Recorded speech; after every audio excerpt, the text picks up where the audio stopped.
So the first question you've got to ask is, what sort of handlebar do you want to replace the standard Suzuki bend with? There's a lot of choices out there. I wanted a fat bar, and so what I did is I went through, there's quite a few people have done this, created a few lists of what sizes the bars are. So I made this table up, and I actually posted it in DR Riders. If you search under DR and GS, that's DRANDGS, you'll find this table. It's just an Excel spreadsheet, and I documented all the bars. So the Suzuki one's at the top. It's got a width of about 794, a height of 84. The sweep, which is what it comes back, is 69, and the control area, that's just the flat area in the middle, is about 197. So when you look at all the bars, most of the bars are actually very close to that. The width, all the widths are very similar. There's they're all sitting around about 800 millimeters in width. So width isn't really a selection criteria. If you look at the table, the next decision is control area. So control area is the amount of area you have available to mount your controls, such as your brakes and your switch, your gear, etc. Suzuki's got about 200 mil, so you don't really want to go much less than that. Otherwise, you start pushing into the bend. And then the clamp area. The clamp area is an interesting one. Suzuki doesn't actually have a clamp area, but most of them sit around about 200 in the Protaper, and the Renthal gets really skinny. Some of those clamp areas, so just be aware you need a decent clamp area for your Suzuki as well. So I want to go a Protaper bar. I like the look of them, I like the technology. It's a fat bar, so I have to, luckily I got the bar risers that have the shims in them, so I just take the shims out and I can fit the fat bar. So when you look down here, I ranked the table by height. So if you just look at the Protaper, the minimum height is 69 for steering damper low, whatever that means. And then the Adventure High goes up to about 174 height. Now I'm quite happy with the height of my bars. I've got 2-inch risers on it, and I felt that was a good height. It wasn't too high, it didn't feel like ape hangers, and it wasn't too flat, and didn't feel like a flat bar or anything. And so my Suzuki bars are about 84, so, you know, if I can get close to 84 for bar height, that would be fine for me. So the green there shows round about 80s, so the Contour Mid is at the bottom, about 82, it's 2 mil off, yeah, big deal. And then the ATV low is about 95 if you want to go that one. The Adventure, if you look at the Adventure bar is 123, so the Adventure bar actually adds, as it said there, plus 39 mil on your Suzuki bar, and then the Adventure High adds another 50 mil onto that. So I felt I didn't want to go that high on my bars. And then you come across in the sweep. So the sweep is what comes back. So the standard bar 69. The Contour's 57, so it's slightly more forward and flatter by 10. It's not even 10 mil. It's like, yeah, 10 mil. And the ATV low is about 60. So the ATV low is pretty close to the standard OEM. But I went the CR-Mid. I quite like the idea of less sweep because I control that with the ROX Risers anyway. It's got good control area. It's not got too much rise. And so I went with the Contour CR-Mid. So really that's the hardest decision you've got to make when going a bar is what sort of, what height do you want? What sweep do you want? That's the two key decisions in this from your bar. And so that's really the key, what you're trying to achieve. What's the height? What's the sweep? And does it have sufficient clamp and control area? And so as I said, I went CR-Mid. There is no optimum. It's just you have to choose one and live with it, or choose one and change it. And actually when I posted this on DR Riders, the ATV low is about the closest to your Suzuki, and somebody came back and said, it's nothing like your Suzuki, you're 10 mil off. Well, that's because nothing is like your Suzuki bar. So your Suzuki bar looks to be pretty unique in the, you're not going to get a bar, it's the same as your Suzuki bar in your fat bars. So you have to pick one that you think you can live with. And as I said, I fancied the CR-Mid. I like the look of it. I didn't want too much rise, and it's got a sweep that sort of is close, but it suits me because I'm quite tall. Anyway, that's what I've gone with, CR-Mid. So let's get it fitted and let's see what it looks like. So I'm fitting the Protaper bars now, and here's those famous little locating pins or knobs that Suzuki put on their controls. So to fit the new bars, you actually have to get rid of these, and so you just file them down a bit or grind them off. I'll probably use my Dremel and just knock them off a little bit. I'll see how I go. So there you go, I just got my little Dremel with I don't know what that is, 10 mil end on it, a piece of sandpaper, and just grind the little locating pin off. It tends to melt more than sand off, so but it came off fine, and it's actually I'm pretty pleased with that. So I think it's worked out pretty well. I got these new 714 rally grips, which are a lot softer than the normal Suzuki grips, and a new tube as well.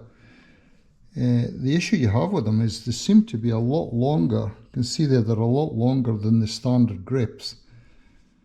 So I'm going to make a guess that I'm going to have to start cutting them down a bit. Probably if I cut the front bit off that and then the back bit off that, it might start getting a bit closer to what I actually need. So I'm going to take a risk and start cutting and see how I get on. I've got some glue to put them on the grips, the tube and the handlebars as well. Okay, let's have a go at this. Okay, that worked okay. The little secret is to help me cut them. They're very soft, so they won't to deform as you cut them. I actually put it on the end here and used so you can lean against the old handlebars. It stops them deforming as much as you're cutting them. So I reckon that's okay. I can slip that on. This is the left hand grip, 22 mil. And so I can slip that on the handlebars and see what it looks like. Alright, the instructions for grip glue are apply to the inside of the grip. Do not apply excessive amount. So what I'm going to do is I'm going to use my old gynecological pap smear tool. I've got a whole box of them, so they're pretty handy. And I'll apply the glue and rub it in, and as it says, don't apply too much, and then I'll see if I can slide this grip on. Well, that worked a lot easier than I thought it would. Once you've applied the glue, they just slide straight on, essentially flush with the end there. I don't want to bring it too far this way. That's pretty good. Let's get into the tube now. So just show you how I'm doing this. Pour some of the glue in, and then I'm using this small sort of brush just to smear it down the handle. Remember, as you put it on, the glue is going to get pushed to the bottom anyway. So the key is to get the glue at the top, and then it'll push it all the way down. So there's the throttle tube side on. Interestingly, the original Suzuki's got actually a lip that goes under the throttle tube, but this hasn't. And so basically you can only push it up till it seats. This is a new tube from Procycle, a new alloy tube. So you can only push it up till it seats against that lip, which does leave a little bit of a gap, but I think I can live with that. So you can see how the original one has a slightly different profile. So that's on. You have to actually push it down a bit more. to get it flush with the end. And what I'll do is I'll put some stainless tie wire on it. You probably don't need it because the glue's pretty good, I must admit. So what I've done is I've glued them on, but I'll put the tie wire on. It might make me look like a more professional rider, so I'll put some of that on. Let me do the other one first, then I'll show you what it looks like. So there's the 3 tie wires on. I just use my, I've got a stainless tie wire thing for my racing bike. So I just did them. I'll fold them back now, and that looks pretty good actually. I'm quite pleased with it. It's pretty flush with the end. They're all tied on, I ain't going anywhere. And I'll just do the tube end now, and that's the grips finished. Now I never know whether I should put oil or grease in these tubes or not.